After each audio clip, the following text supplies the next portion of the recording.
Welcome to Ravinheart Renditions. This is Shop Time, and we're talking with Mr. Tom Iovino today. Hey, Tom.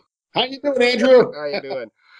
Well, the book coming up for this month, I think I've mentioned it to you a little bit, is the Big Book of Woodworking Tips from Fox Chapel Publishing. And the first thing I thought of was Tom Iovino on Wood Talk Online Radio with Tom's Tips, and I'm not even going to try to sing like Mark, so... No, I mean, I don't think I'd even try to sing like Mark. You know that my family loves it, so when they put it on, I put it on. They love to come in and listen. And some of the kids, the kids even like to sing along too. So that's a good thing. So, how did you end up? Well, first off, Tom, we can talk a little bit about some of what you do. I mean, you are one of the woodworking bloggers that has multiple things out every week. You're part of the um, Modern Woodworkers Association podcast. You've done stuff with Mark, Shannon, Matt, pretty much anybody that I know of out there. You got you involved with. So, tell us a little bit about your site. As they say, I dip my beak into a little bit of everything. Tom'sWorkbench.com is where I am and where I work and where I live. And back in 2007, Mark Spagnuolo from the woodwhisperer.com was looking for somebody to help write some articles for the site. I said, sure, why not? I'm game. He had actually instructed a class in '05, and I was the student in the class. So we kind of hit it off then. And I was writing these articles for Mark's site, just a couple of different articles about different things I did in the shop and little observations. And before you knew it, Mark's like, you know what? You could really do your own blog. And I said, okay, fine. What does it involve? What does it entail? Do I have to kill somebody, put them in a trunk? What do I have to do? It turns out it wasn't that involved. It turns out it was just a simple having a website set up. And Mark and his wife, Nicole, just two wonderful people, helped me get off the ground. And I've been doing it now for, 4.5. And today, when we're recording this, is my 900th post. Wow. So the first 560 were tough. After that, everything's gravy. Well, yeah, Mark and Nicole. I guess I sat down in the shop the one night and I was listening to them. They did that whole how to get into it and how to start a blog and an easy way to do Yeah. website stuff and everything. And I'm like, I've been doing computers for 15 years. I know how to do this stuff, and I like woodworking. Hell, why not? And well, The funny thing, Andrew, is that this all started off as me writing a book. yeah. Believe it or not, it started off with me trying to write a book called Knotted: The Adventures of a Beginning Woodworker, and I got 12,000 words into it. And just after a while, somebody, of course, all the naysayers kept saying, "Well, you're never going to get that published, Tom." Nobody's really interested in that. And it was kind of funny because that was about the same time Mark offered me to write for him. So the first maybe year of Tom's Workbench, a lot of what was written was cannibalized and put into the blog. Again, like I said, the first 560 posts were the tough ones. After that, it's been great. It's kind of funny. I run a pretty extensive schedule. Sunday, I do a quick poll. I try to get my readers involved in taking a quick online survey. Monday and Wednesday, I put in articles just about anything that happens in the shop. It's kind of like Seinfeld. It's a blog about nothing, but it's all about woodworking. And just either an observation of something in the shop or a tool trial, or maybe and I built a cottage industry about making mistakes. If I make a mistake in a shop, it's going on a blog the next available slot. So we all like to see the whoops. and it's funny because after so many years of watching the Yankee Workshop and all these other shows where everything comes out perfectly in half an hour, I think people just needed to understand that even people who've been in the field and doing it for a while really still make mistakes. Yeah. And trying to tell people, well, now, and believe me, I read James Kornov, the Practical Cabinet Maker, and one of the things that struck me was he said he's got no tolerance for mistakes. If you make a mistake, just throw the wood away. And I tell you, if I lived by that, I'd be golfing right now. Yeah, I wouldn't have any wood left. Seriously, I'd be golfing. I'd taken up the only woods I'd have would be in my bag, and I'd be out there in the woods because I've made so many mistakes. But as has been told to me several times, it's okay to make mistakes. It's just don't make the same ones over and over again. And through all these years, I've made a lot of different mistakes. I like what an old guy told me once. He says there's a difference between a beginning carpenter and a craftsman. He says a craftsman knows how to hide the mistakes. Let me tell you something. I've gotten really creative with moldings. I've done gear. I've fixed a lot of mistakes in my day. And like I said, I mean, what becomes an oops then later becomes A design a feature. design element. Yep. Yeah, but it's kind of funny because I remember once I was building this little box for a couple that was getting married, and I was just trying to route a simple molding around the simple profile around the top of the lid, and go around the corner, the router bobbled, and it fouled up the cut. So as I'm sitting there looking at this thing, trying to figure out, how far can I throw it across the shop, the idea came to me, since it was just in the corner, what if I kind of rounded over the edge? That corner. And I took out a rasp and I kind of worked on it for a while. And next thing you know, it was a weird design because it kind of died off in a little curve, and the profile died off into this little curved area. And I put a picture of it up on my site, and people started asking, how on earth did you cut that? That's genius. And it all started from a mistake. And again, how you figure, making mistakes is cool. It's perfectly cool when it comes to woodworking. It's not open heart surgery. Yeah, So you nobody's make gonna die. than with woodworking. But again, it's how you recover from your mistakes. And a lot of what I learned has been that way. And I certainly feel like I'm a better woodworker for it.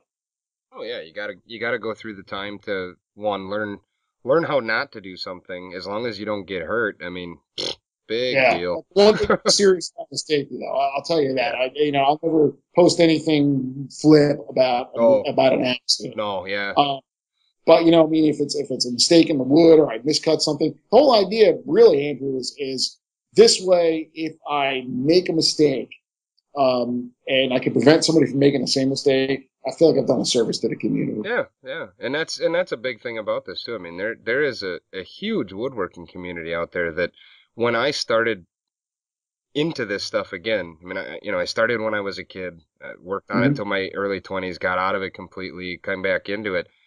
And when I was working on it when I first started this stuff, I mean, there was nothing, there was barely an internet. There was other stuff that you're like, what the heck and now you come back into it, there's almost too much stuff. Sometimes you're going through going, holy cow.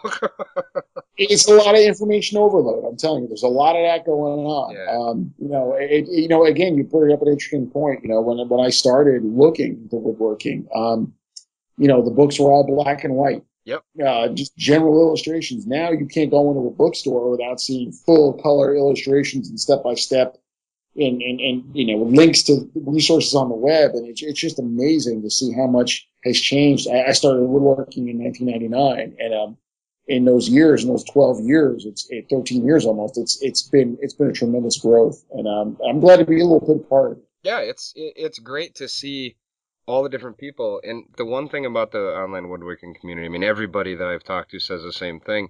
It's not the normal hack and slash kind of crap that you see out there. I mean, if somebody knows something, they're usually more than willing to help out. And like, I just got a post from I live in the middle of Wisconsin, and a 15-year-old kid not too far away got a link and found out I'm close to Fond du Lac. And hey, where do you get your hardwoods? And I'm like, man, there's one like 15 miles from you. This is another place. That's another place. I'm like, if you need any help, let me know. And he's talking about having a machinist shop because it was his grandfather's. And I'm like, I'll help you. You help me. There's a lot to be said about that. And the funny thing is imagine life woodworking without the internet. I mean, there's one person you were able to help. Maybe that person would have been too frustrated to continue woodworking or even begin or get out in the shop. And to have that resource available, that just really makes it worthwhile. Now it's really exciting times. I know people talk about, it's an old man's game and nobody's taking it in wood shop anymore. And anytime I go to any woodworking show, I see a lot of people in their 20s. Oh yeah. And man, they are serious, hardcore hand cut dovetails, hand planes. They are old Yeah. school 20-year-olds. Yeah. I mean, And it's almost like being in the 1860s when you think about it. yeah, it's nuts the amount of woodworkers that are. I mean, I'm half and half. I mean, I love my planes and all my chisels, everything. But I love louder than hell. Yeah, there we go. But either way is fine, and it's just amazing the amount of people that are coming into this with no intention of using power tools at all, and Yeah. it's like, And wow. I'm not an extremist. I mean, I'm a realist. I'm the most realist person you'll ever find online. And when I work 8 to 5, Monday through Friday, with 2 kids, getting them to school projects and sports, and getting tied in with the household projects and doing all the other things that go with it. I don't have the time to spend a month and a half cutting dovetails for a set of drawers. I'll whip out the jig and get them done in a hurry. So again, I mean, there's some point you've got to get a little momentum built up. Now, if I had just this to do, I could certainly spend 8 hours a day. I'm sure it'd be a lot faster. But again, if I'm squeezing an hour in after work at night, I need to be productive. My general rule is if I can't, well, how does that work? If it's too big, obviously I have to do it with with the hand planes and stuff to fit. Sure. But Sure. otherwise, if it would make me sweat, then it's going to use a power tool because this is a hobby, not a You know, job. you know, that's a really good point. I mean, just remember the master woodworkers back in the good old days didn't do everything themselves. They had apprentices, they had journeyman carpenters who worked for them. And, for us to sit here and say, well, I'm a master woodworker and I do everything, it's really not even realistic to the model that existed 100 years ago, 200 years ago. Yeah, Uh, that's true too. so, believe me, I love my hand planes, Mm. and I don't have a joiner in my shop because I just can't find the space to put it. So that's the critical thing. So I use a hand plane to straighten things out, but then I go right to the thickness planer, or I'll straighten an edge out and then rip the other edge on a table saw. And for me, it's fine. I mean, as long as I get to the right location, as long as I get to the right destination, Hmm. I'm good. Yeah, however you get there. I'm not a Luddite, No. but I'm not. I can't work if I don't have power. It's not one or the other. It's kind of a combination of Yep. both. I'm a blend woodworker. Yep. Yeah, we covered last month with Matt and Chris Wong and a few of them about the blended woodworking, and I think there's Yeah. more that are blended than people even know. Even some of them that it claim to be pure hand tools. Well, pure power. There's quite a few that turn. I mean, one woodworker, and I'm sure you might, if you haven't interviewed her yet, you need to, is Carrie Holtman Oh, I'd love to. of the Village Carpenter. Mm. She is dynamite and a hand tool woodworker. But by golly, when she needs that bandsaw, she fires that sucker up. I love my There's a lot to be bandsaws. said about being pragmatic. In 2012, we have them, okay? Yep. Yeah, she is just some of the stuff I see on Google Plus and some of the other posts that she has on her own site. That's some amazing woodworking. I'd love to talk to her sometime. And I'll tell you, Andrew, some of the most unbelievably nice people. Oh yeah. You think these people are just celebrities. They don't want anything to do with anybody who posts, but to see Carrie and the Mark and Shannon and Matt and all these people interact aggressively with their audience. Oh yeah. If I email Mark, I get a response back that day, and I know being a new dad and having his business must be tough, but still, I mean, he's just so engaged with his community. It's just great to see that. It's something team woodworkers can't do. Yeah. It's an amazing thing the way everybody, and I mean, like you said, anyone from Chris Schwartz to the guy who just started one up today that we don't even know about yet. All are responsive people. It's a Yeah. great thing to be in.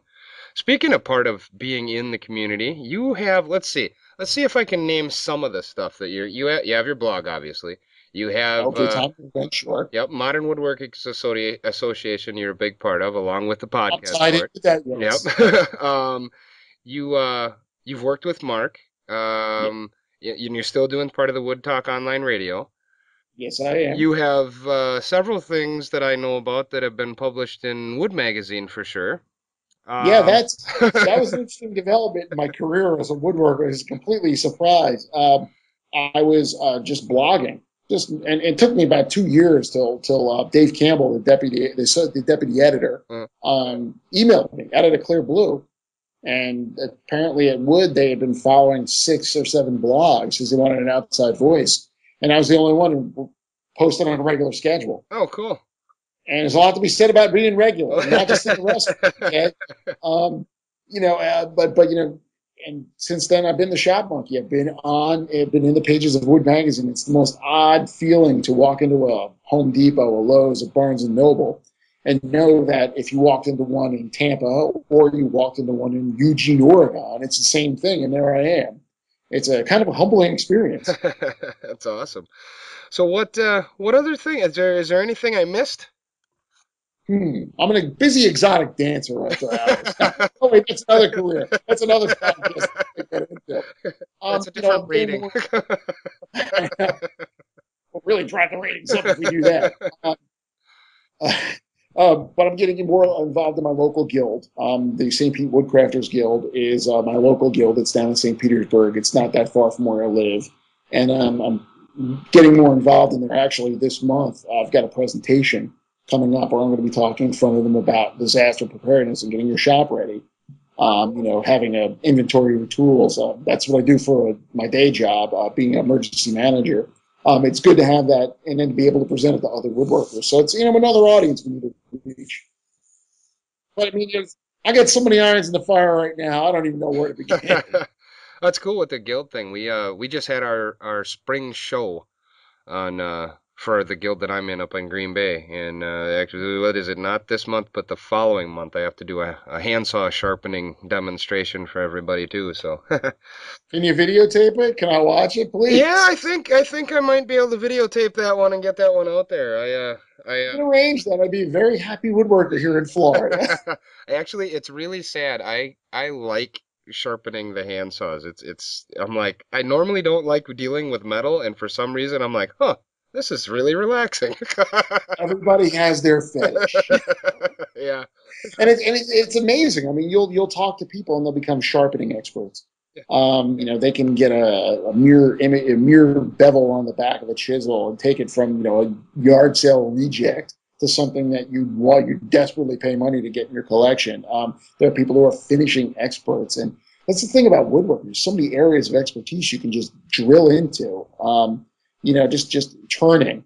Yeah. I don't know a lathe, and I don't know if I could ever do it because I don't think there's enough hours in the day to learn all the intricacies of turning. You And I'm still trying to learn joiner. Yeah, And don't it's don't get a lathe because I picked one up with the intention of making feet for a yeah. cabinet. And I made the feet for the cabinet, but that is an addictive evil machine. And the thing about the lathe, it's instant gratification. Yes, that You don't have to wait for the glue to dry. You don't have to. mhm. You just go. That's the one nice thing. I've said it before. You come down here an hour later, you got something completely finished, and you're like, huh, cool, look at that.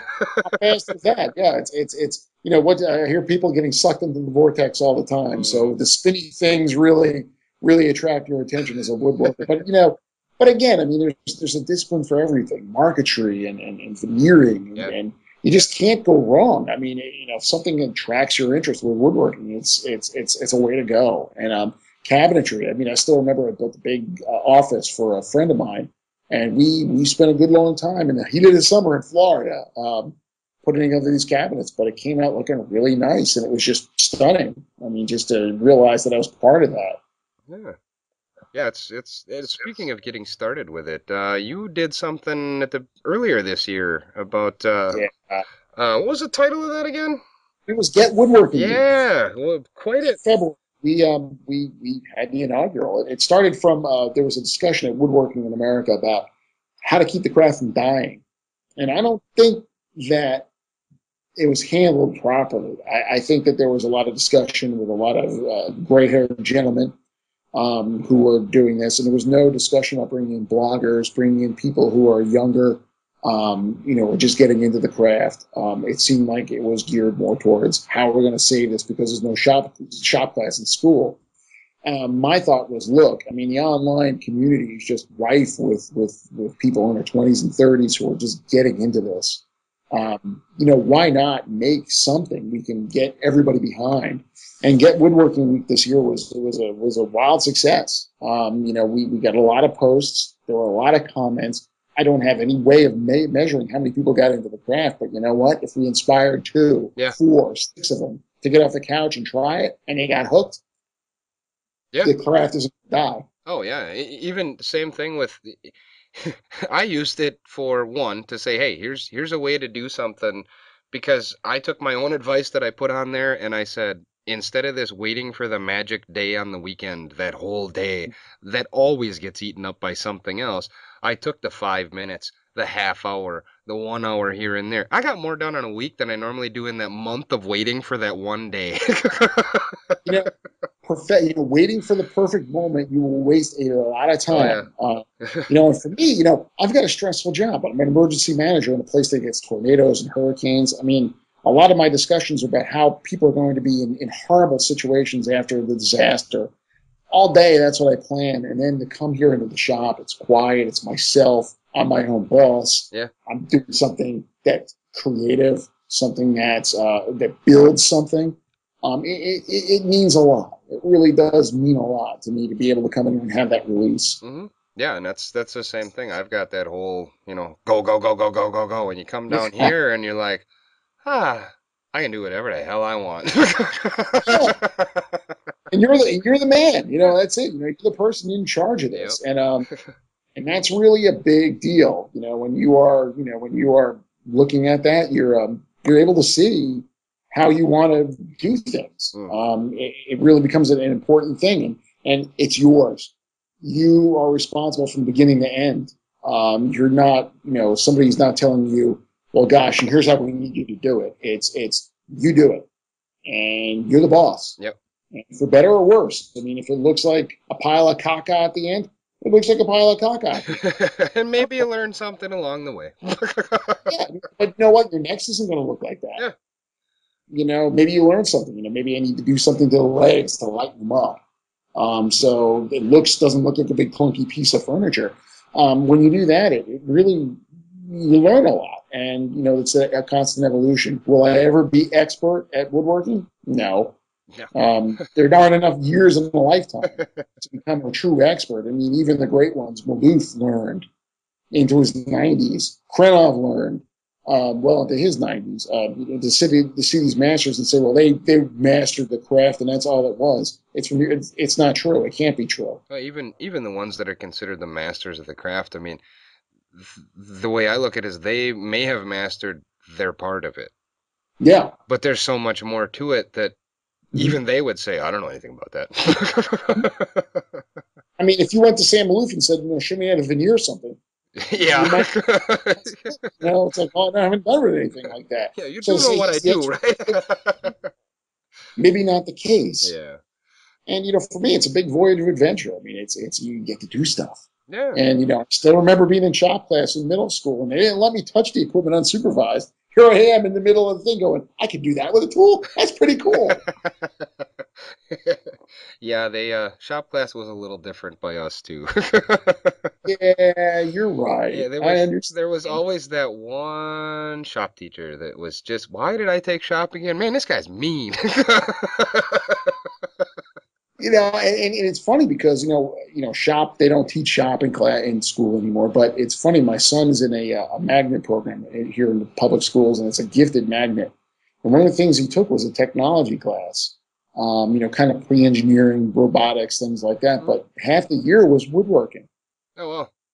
And I spoke to the teacher. I said, "Why?" And he said, "Look, the big push now is science. It's the STEM classes: science, technology, engineering, and math. Yeah. And you can do all that with woodworking." Yeah. All of it. Yeah, And when you think about it, it's yeah. it's not what the kids who aren't going to college are doing. It's if you look at it as an academic exercise, Hmm. where you can apply what you're learning in the math books and the science books and the engineering courses into something practical. Yeah. Yeah, I never thought about it. It does. I guess I have thought about it, but never really put it other than subconsciously. There's a little of everything in that woodworking thing. You need to understand how the wood moves, which is a little bit of science, and how the math of, dimensions and different physics things of how, joinery's going together and everything else. I mean, there's For a sure. lot of it there. You got to build a piece that's going to be able to withstand certain loads. I mean, you build a chair. How much engineering goes into a chair? Oh God. I've never built a chair. That's on my bucket list. I got to build myself a chair one of these days. But how much engineering goes into a chair? You've got a live load on it. People could rock back. They could break the legs, break the spindles. I mean, you got a lot of things that are going on with a chair. And, to think think, wow, I mean, that's just woodworking. No, I mean, that's like kind of bridge building. I mean, Yeah. it's a big. Yeah, and I originally went to school for engineering, and I couldn't stand what I was doing for a living because all I did is sit in front of a computer and figure numbers. I wanted to go out and do something. Well, the Mhm. computer stuff appealed to me more, but I still have that artistic engineering crap in me, and look what I do. Look what you do. I mean, it's perfect. I mean, it's kind of crazy how that works, but it's when you think about it, it really becomes an academic exercise. And look at me. I mean, I was a horrible math student. Horrible math student. I couldn't understand fractions to save my life. Now I sit here in the shop and I'm like, okay, I got to figure out something that's 5/8 of an inch and 7 and 9/16. Yep.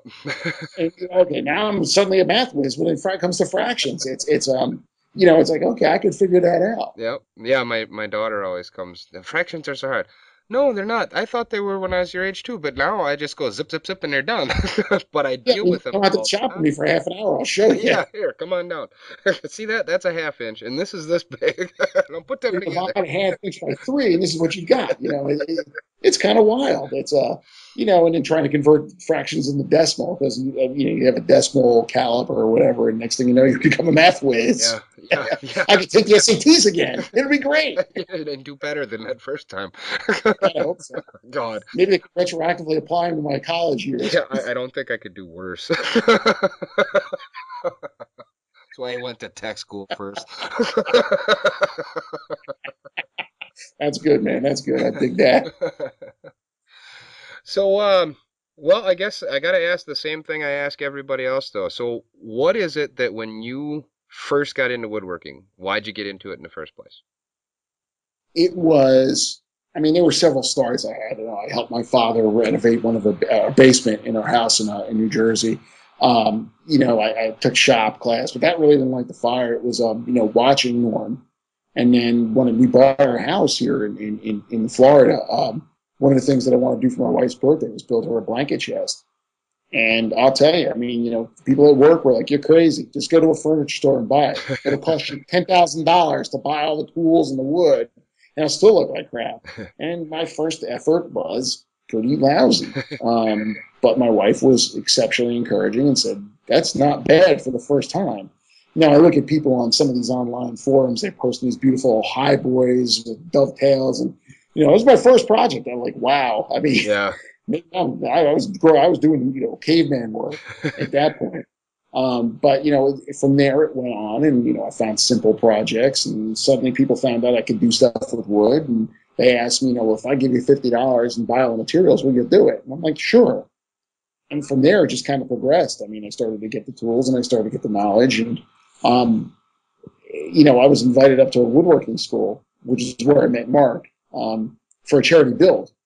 Mark taught later, but I was invited for a charity build, and I met woodworkers.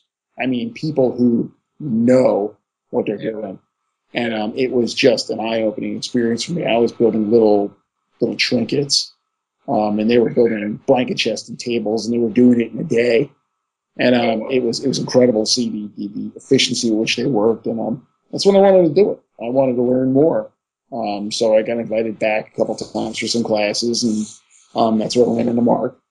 And Mark's a hell of a teacher. Yeah. I took a week-long class with him, and you could look at it online and see his videos, and he's goofy and he's funny. But to be there for a whole class, and to be there for that, and to have that experience with him, it's just unreal. I mean, I learned so much just from that one class that I would have never tried, wouldn't even thought to try. That's cool. So that's really where I got the bug, and then I just wanted to do more. I wanted to do more, build more, go to fancier things, use different kinds of woods that everything was oak or pine.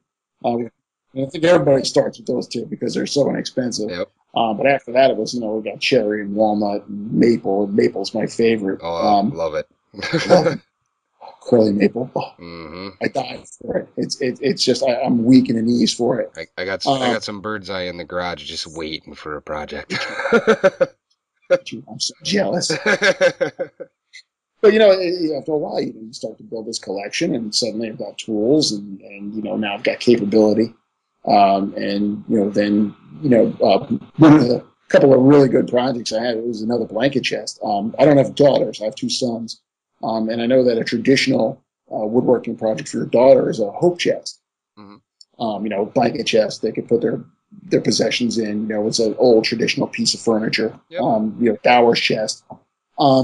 So I've got how many nieces? 4 or 5 nieces. God, I gotta get this straight. So what I decided was when they each turned 16, I was going to build them a blanket chest. And my oldest niece just recently turned 18, about 2 years ago, right around this time of the year. I built a maple dovetailed blanket chest for her, and it was pretty wild. I mean, it was probably one of the most complicated pieces I built.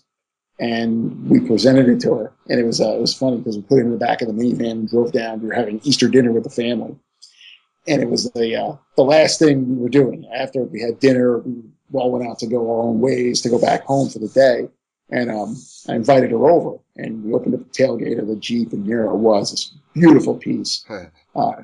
Just dovetails and feet and trim, and the lid was gorgeous, and it was just one of the best things I've built. And my niece, and of course, everybody starts to applaud. Woo! And my niece looks at me. She goes, "It's beautiful, Uncle Tom." And she leans in and whispers, "What is it?" I said, "It's a hope chest." She goes, "A what?" I said, "Google it."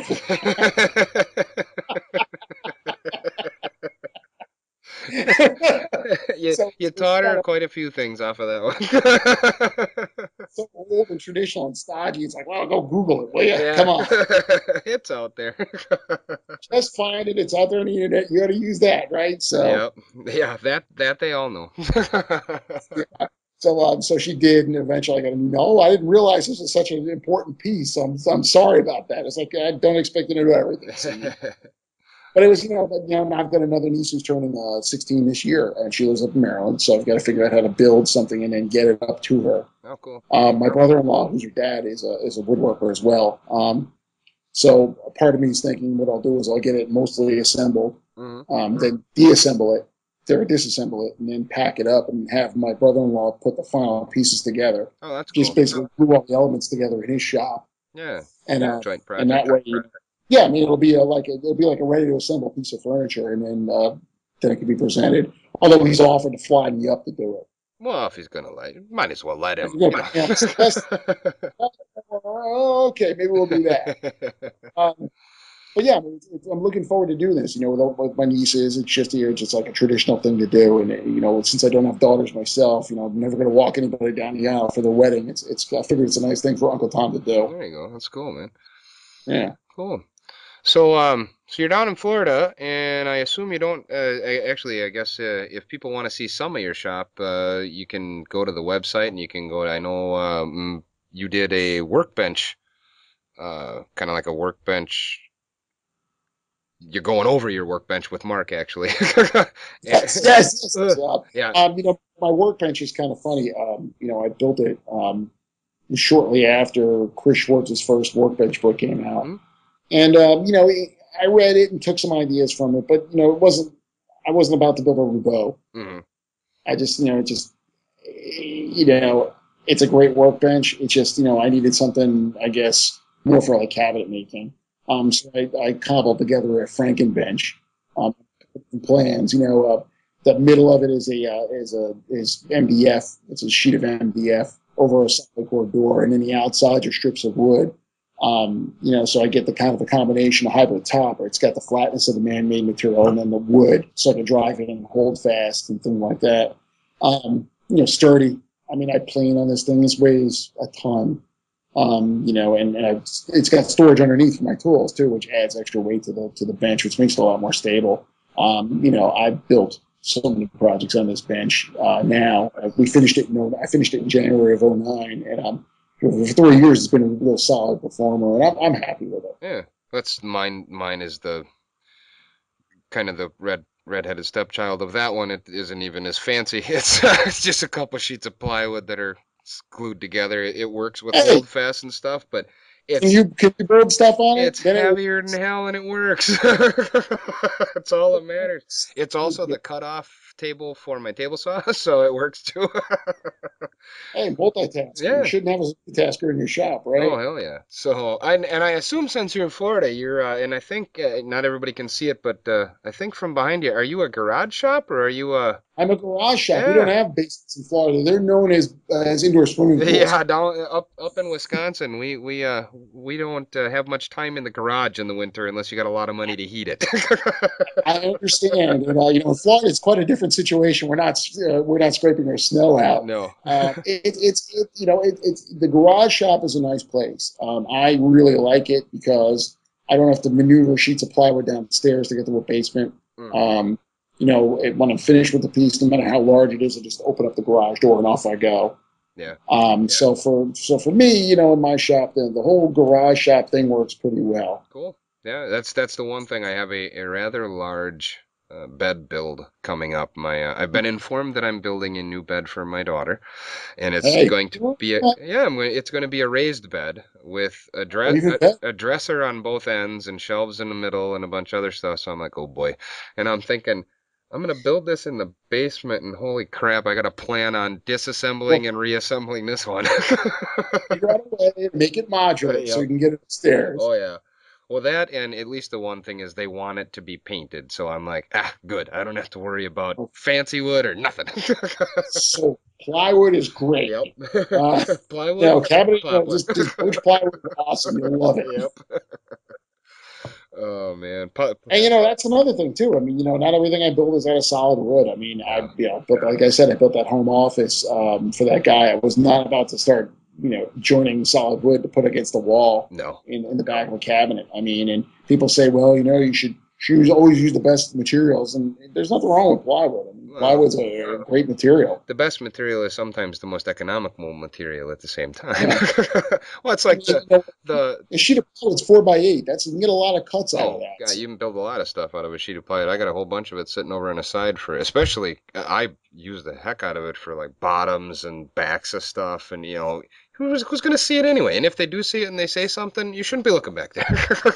Yeah, well, again, I mean, you think it like, we like to hold up the old masters, Mm, about how they did things. I mean, you realize the Shakers are the people who invented the circular saw to make things.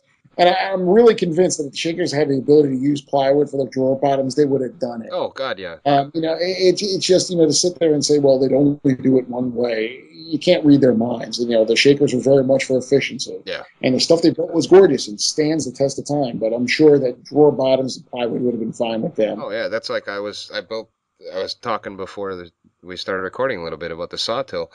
I mean, I built the sawtill and I thought, I'm building something for hand tools. I really shouldn't use the power tools to do that. It just felt wrong. So I pulled out the hand saws and says, "You're gonna build your own home." So I cut it all up with the hand saws. But it was plywood. I'm like, I'm not using the good wood to bit. This is gonna hold saws on the wall. And If it's going to get beat, don't worry about it. I mean, I look at people, they want to have these, really, if you're using, figured maple and mahogany to build something that's going to be in your shop is too nice. Yeah, put that in the living area where people ooh and ah, not in the basement or in the garage or in that outbuilding in the back that nobody goes into. Just put it someplace where people use it and appreciate it because that wood is really valuable stuff. oh And the ability to work with it and make it look gorgeous, that's wow. yeah, That's good stuff right there. yeah, and some of the stuff you see out there is just amazing. I mean, I've been doing this for a long time, and I think about looking at some of the other people's projects that are just starting out, and I'm like, I can't wait to see what some of these people do when they're doing it as long as I've been doing it, because I'm not as good as they are yet. That's why I scratch my head when people say, "This is my first project I built. It's an authentic reproduction of a high boy." I'm like, really? First What? project? What are you going to build? Like, the next replacement for the space shuttle out of wood? I mean, Wow. what are you going to do eventually? Yeah, well, what do you do for round two? Move on that. I mean, if you could get out there and play, Beethoven in a concert hall, what else do you do? I mean, can't go much higher than that. Only You know, down it's from here, man. Yeah, I worked for years to be able to build a rocking chair, and I'm not happy with that one. I got to build a new one someday.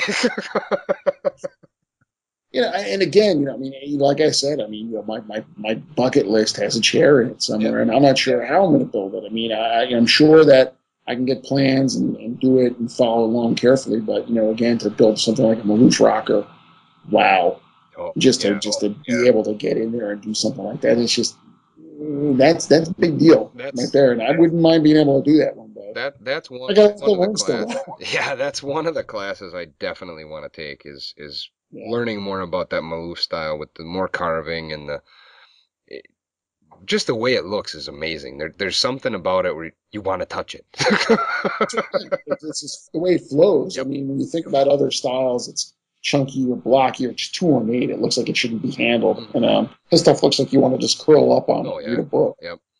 And that's what you want people to do. It's got to be comfortable for the space. Yeah, yeah, and the one I built was based off of well, there was two plans. There was one in a wood magazine and one in it was either American Woodworking or Woodworkers Journal, one of the two, and I kind of put the two of them together and then put A my own, Frankenchair. yeah, so I put my own little spin Frankenchair. on it and took walnut stripes all over hell and stuff like that. So it ended up pretty nice, but not quite like a Maloof. It'd be a Ravenheart production. Come on now. There we go. Must we all strive to copy everybody who's a master? I mean, That's we still why. do that. We speaking like Shakespeare. That's why Before I do it my way. Sinatra said to do it your way. I mean, come on. Yep. So, well, what I guess we got a few other things we got to ask everybody the same stuff Of though. course. Everything in your shop, what's your favorite tool? Just one. What's my favorite tool? It's my table saw. Yeah. I've got a rigid contractor saw, and I had got it in 2003. It was about $370. It was on clearance, and by golly, I've done so much stuff with that saw. It's been unreal. I put a router into the wing, so it's kind of just that The center. control center. Yeah. It's like the console in the Star Trek, in the Enterprise in Star Trek. A lot of stuff happens there. So kind of that workhorse in the shop that I know is always going to be there. It's always going to be tuned up. It's always going to be able to rip straight and cut dovetail. Well, not dovetails, but box joints and things like that. Potatoes. I get a lot of use out of it. I like that. That's a good thing. That's cool. And then of excuse me, of all the tools, even though it may not be your favorite one, what's the one you can't deal without? My plunge router. There we go. It's the Swiss Army knife of the shop. I actually bought it. It's a Delta. It's the DeWalt 618. It's a multi-base kit, and I bought it thinking, well, I'm only gonna need one router. I mean, it turns out I've got a couple of others, but that DeWalt, wow. I mean, just it's what can't you do with a router? Yeah, I actually just I mean, just shut mine off not long before we started talking. yeah, when you think about all the stuff you can do with it, it's just I was going to buy a benchtop mortiser. I got so close, I was ready to go down and just slap my money down and say, "Give me the tool," but it's a one use tool. It doesn't do anything other than that. Yep. And then I realized that for a lot less money, I could buy a mortise pal. And that's a little fixture that you can clamp on and you can wrap mortises in pieces. And it's always been my weak point is routing, cutting the mortises. Mm-hmm. Tenons, you just use your dado blade. Mm-hmm. But the mortises, I've hand cut them, I've chain drilled them, I've done all that stuff. But the router's always the best, and this thing makes it a lot easier to do that. Yeah. The mortise pal. So I'm real happy about that. That's cool. I'll have to check that out. I didn't know about the mortise pal very much. I know I seen you just did actually I think it was your most recent post about a new dovetail jig you got. Yeah. My skills in hand cutting dovetails are legendary. It's never bad. Actually, I posted in that article. I think there are no fewer than 14 petitions to get me stop woodworking totally after the abuse I did to the wood. It's a bad experience. Again, I'm sure given 6 hours a day to practice and tons of wood and lots of time, I could get perfect with it. But again, after 9 hours at work and getting the kids fed and making sure the homework's done, I got to move to get stuff done. And I just picked up a Lee R9 jig. It's the new one that you have to build the base on. Hmm. And it really didn't take long to set up. And matter of fact, I was playing with it last night. I mean, these are the dovetails. I mean, Nice. that's just sweet right there. And that's the first crack. I didn't Wow. even have to adjust the jig.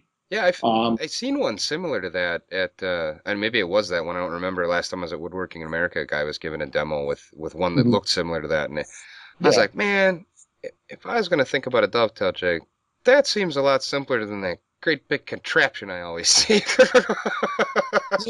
It was always intimidating with dovetail jigs. People say, well, you got to spend money and get the big time Lee jig, Mhm. or one of those, the Omni jigs or whatever. And for $500-$600, I just don't have the budget. I mean, it's not in the cards, but for 140, Oh yeah, uh, yeah. that's doable. And if it gives good results, I mean, by God, why not? I mean, it's the kind of thing where if I can get it set up, I can cut dovetails in a half an hour. And again, I'm a project driven guy. I mean, my wife says I want something here. Hmm.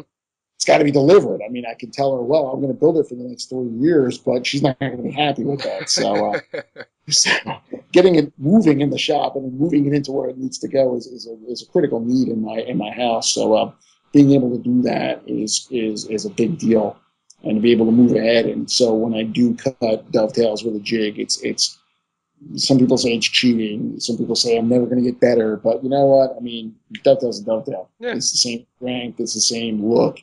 I'm sure I could cut very narrow pins and make it really look custom with a handsaw. But you Mm. know what? I got to move. Yeah. I got to move. Yeah. And again, I'll give it to my journeyman. There you go. You're Else, my journeyman, his name is Mr. DeWalt, and Mr. Lee worked together and they cut these dovetails. So it's we just much better. we just plug our journeymans in. We never complain about the wages. It's just you plug them in and go.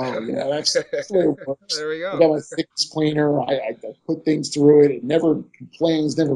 Never complains about how much when's it going to get his lunch break. It never does that. No, the only thing mine complains about is when I try sending Padook through and taking too much off at one time. Holy crap. That'll get your attention. Anything really hard like that and exotic is usually something that's going to tear out like you wouldn't believe. Yeah. So it's an exciting adventure.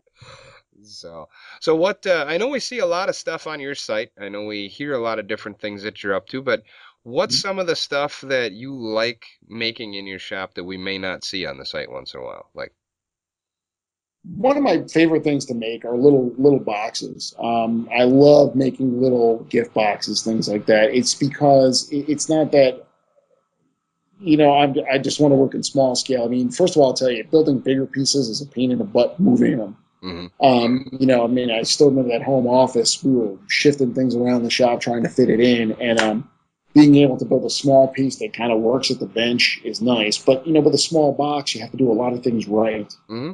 Nobody's going to pick up a desk and turn it over and handle it. With a small box, you're going to get that. Yeah. They're going to look at the bottom, they're going to look at the joinery, they're going to look at it from different angles, open it up, look at it inside. So you really have to be in your A game when you're building a small box. And one of the things that I recommend anytime anybody asks me, what should I be building first, a birdhouse? I'm like, no. I mean, the birds don't care where they live. The birds would rather live in the trees. But the one thing that you can do to really improve your skills is to start working on a box. Hmm. And it doesn't take a lot of equipment, nor does it take a lot of wood No. to make one. So you can go to the hardwood supplier and say, "Let me see what's on your offcut table," Hmm. and build a heck of a set of boxes out of what they've got. They're going to throw out. Yeah. Yeah, it's a good way So to get started too. and it's not just that. I mean, you can perfect your technique. You can figure out how you're going to glue sides, or make dovetails, or use feather splines, or however you want to do it. It's the way to do it. So I love making the little boxes. I just recently made a bandsaw box for a neighbor who just turned 16. But she was a neighbor; she's not the relative, so Yeah. I didn't get a blanket box. I went for a bandsaw box for her, and she loved it. Oh, cool. And it's the kind of thing where it's like, gosh, that didn't take as much time and effort as I thought, and it turned out really good. So it's another technique to file away. That's cool.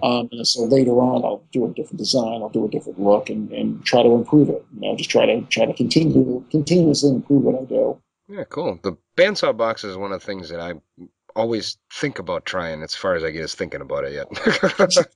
it's a piece of cake, man. It's surprising how quickly it went. I mean, I was thinking, oh man, it's going to be difficult. I'm looking at the, like I had a book that had showed how to do it. I'm flipping through the pages and going. Next thing you know, it's done. Yeah, cool. I'll have to give it a And shot. you guys hit me. I can't believe it happened that quickly, but and the results were great. I mean, it was something that she's going to like. She's going to be able to carry with her forever. I wrote, the date and happy 16th birthday, and signed it on the bottom, and hopefully she'll hold on to that for years and still remember when Mr. Tom brought that over. So That's cool.